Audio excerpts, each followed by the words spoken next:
Мы надеемся, что это послание будет отличаться от предыдущих как по структуре, так и по содержанию.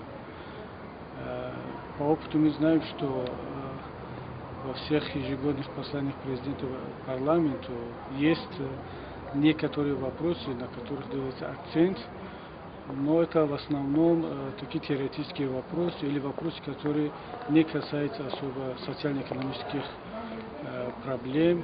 В частности, в прошлом году это был законопроект о ответственности родителей.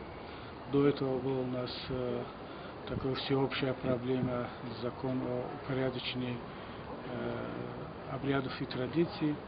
Я думаю, что в этом году больше акцент должно быть сделан на решение социально-экономических вопросов, в частности, решение энергетического кризиса и решение тех вопросов, которые исходят из взаимоотношений нашего государства с соседями.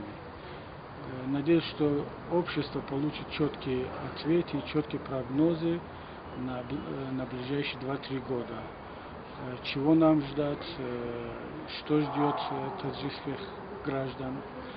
И, конечно, мы, как партия Исламского Возрождения, хотели бы получить, если не ответ, то хотя бы какие-то четкие видения будущего взаимоотношений государства с политическими партиями, с гражданским обществом, поскольку в этом году мы будем отмечать 15-летие подписания общего соглашения о мире и национального примирения. И думаю, что с учетом тех моментов, которые у нас возникли после публикации нескольких документов, о которых идет сейчас речь, насколько они являются подлинными или нет, но тем не менее они повлияли на внутреннюю ситуацию. И я думаю, что президент в своем послании, если не даст четкого ответа, хотя бы еще укрепит мир, взаимопонимание и дает четко понять, что в будущем у нас